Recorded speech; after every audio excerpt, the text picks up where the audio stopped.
Hello, my name is Jorge Perez, and I am going to be sharing the stories of non Spanish speaking Latinx individuals in relation to their ethnic identity.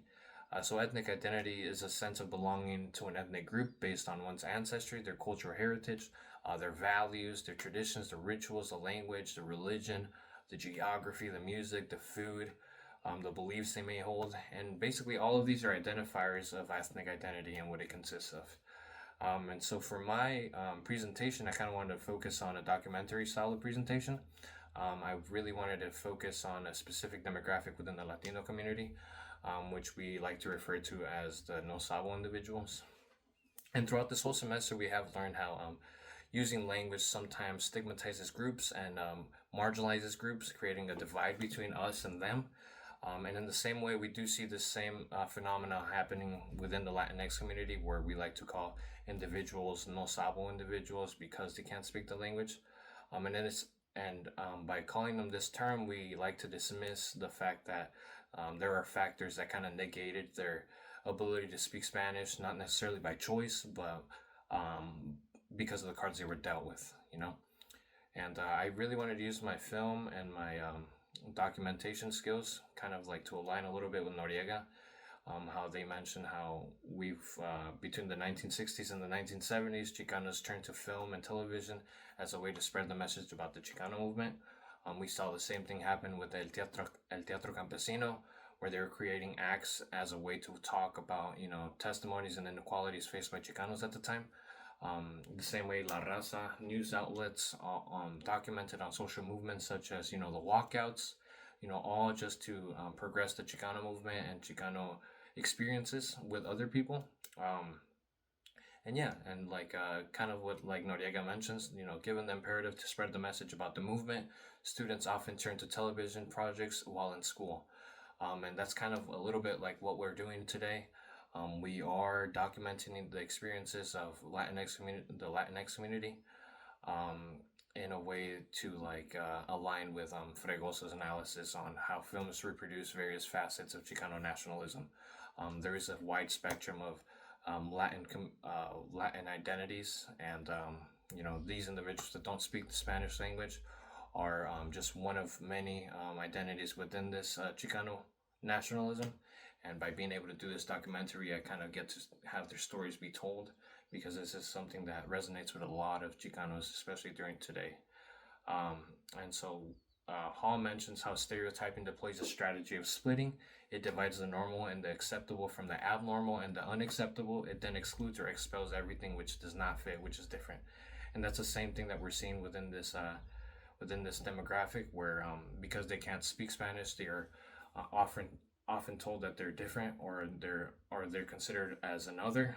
Where if they were to go to Mexico, they're too white, but if when they're over here, they're kind of like told that they're not Mexican enough, or that they're too white again.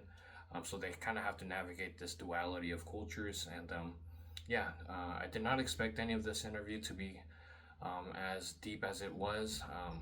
The people that engaged in it, that were willing to get interviewed, were definitely had to be vulnerable, which I did not expect. So I appreciate them and their time. I appreciate you guys for taking the time to watch this, and I really hope you enjoy the documentary.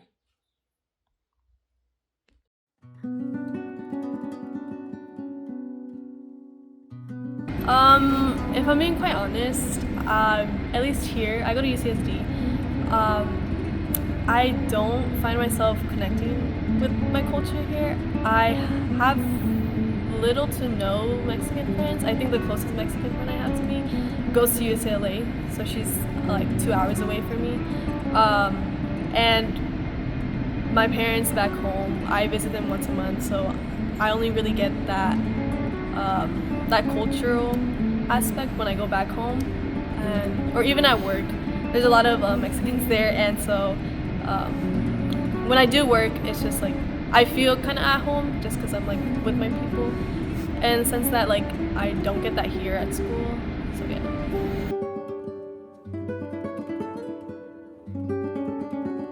Yeah, so like I've definitely got together with a lot of people who speak only Spanish, and we still manage to get along. There still definitely is that kind of how do I explain it? like maybe you're not as Mexican because you don't speak Spanish. I've had to deal with that all my life, so I kind of found a way to make it work in my head, and I don't let that get to me anymore. Yeah.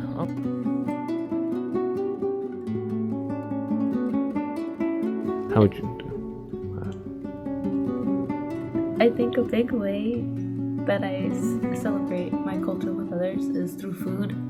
Most definitely, like at work, we'll be talking about like, what did you cook this weekend with your family, and we'll just describe what we made, and then like others that are not part of that community or the Latinx community will be like, what is that? And so we'll explain it as to how each family cooks it, or like what spices they use, and then we end up sharing recipes, or like we'll bring something in for them to taste. I think at that point it's just like, yeah, I made that, or yeah, that's part of my family, and community, and getting to share that with them, and hoping that they'll go try different foods and support, local or Latinx vendors. It's nice and awesome.